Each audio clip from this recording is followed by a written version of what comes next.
Last week, we discussed tenancy and how it affects both the landlord and the tenants. Based on some of the comments that you sent in, we thought it was best to give you the concluding part of that interview with Barrister Femi Ibiayo. Please enjoy it.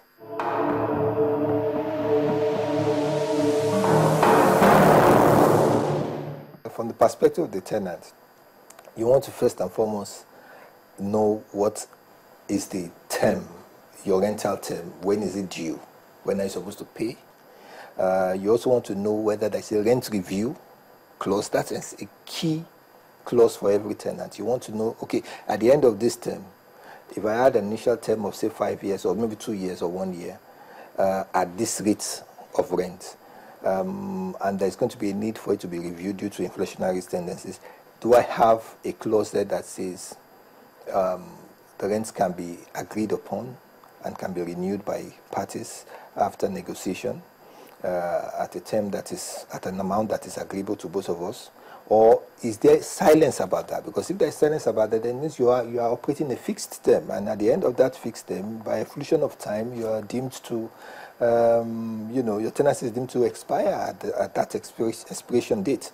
So you want to, depending on how long you need to be in the property, you need to look out for that clause. You have to look out for the clauses that have to do with repairs. What is the extent of obligations for repairs? And when you do effect repairs at the end of the tenancy, what compensations or what refunds can you obtain in the process and all that. You want to also assess what is the extent of the rights of the landlord as to re-entry. Because every landlord has the right to re-enter the premises if there is a breach of any of the covenants. And what is the extent? Which clauses have been made absolute that gives him the absolute right to just walk in and say, I determine the tenancy and it's over. You need to be able to see all these things, review it with your solicitor, and know where you are. Then what are whose obligations, what's outgoings, what rates are applicable? Tenant rates, who's going to pay it? Is the landlord is living with you, are you paying it, or is it going to be the landlord, or is it pushing it to you? These are things you need to look at and review with your solicitor.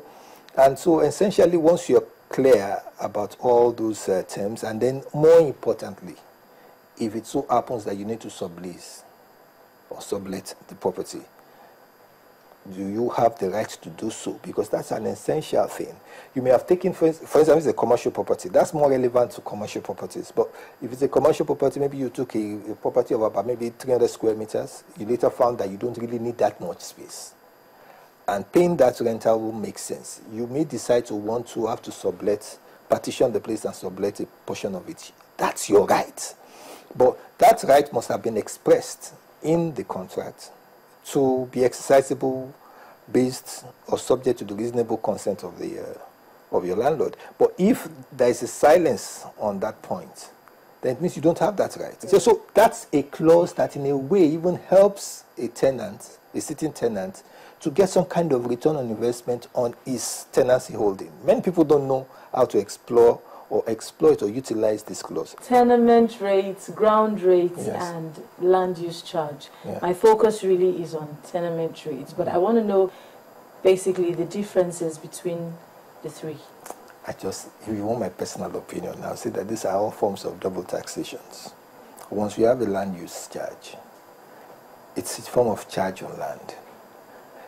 We also have tenement rates, rates that concerns tenements, use of any structure or whatever. Then you ask yourself, why are we really having these forms of taxations that are they're double-ended, So in my view, I don't really see why we should have those two rates still coexisting.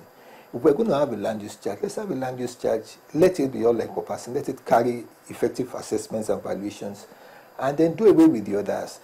But we find that because there are 3 tiers of government in Nigeria, for instance, I know that the land use charge probably eventually goes directly to the state coffers, but the tenement rates are often administered by the tenement authorities, which is often the local governments. And so that's another form, another tier of government, and it's trying to generate its own income.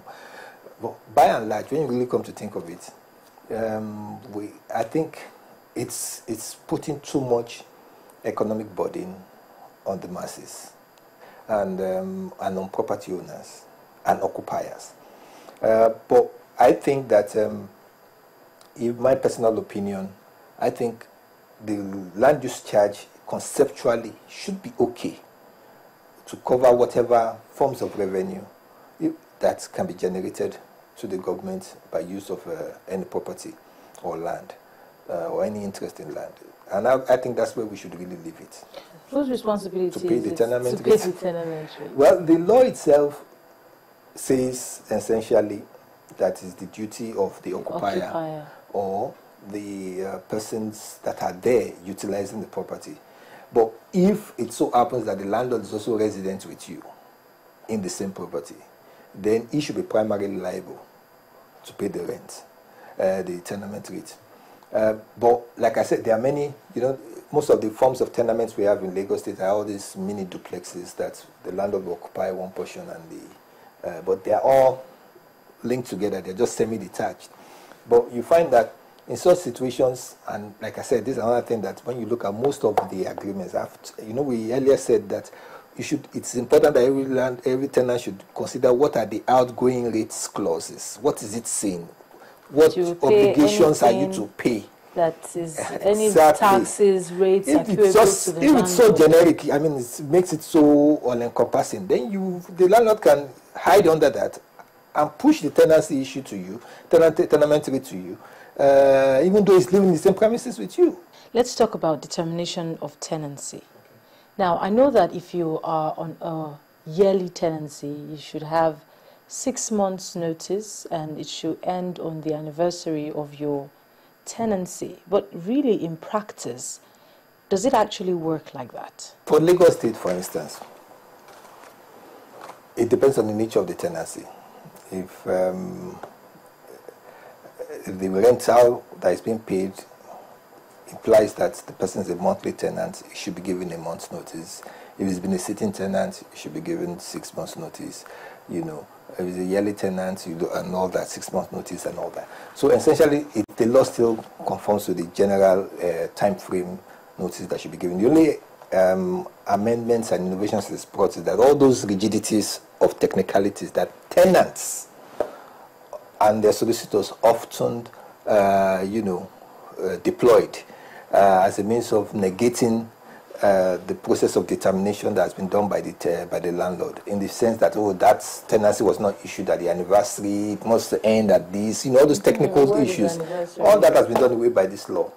And the whole essence is what the law is trying to do is to say, look, what has been the intention of the landlord? Has he intended to end this contract of tenancy? Because if voluntarily entered into it, so nobody should try and stop him through technicalities from pulling out of that consensus.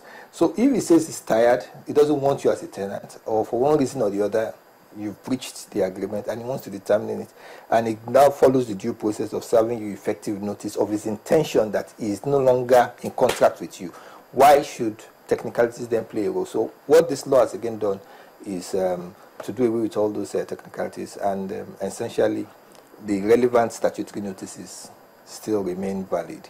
And just once a lawyer or the landlord through his solicitor or he himself adopts the appropriate forms and serves the appropriate notices and gives time to the individual to take cognizance of it, I think the landlord is not false with the law.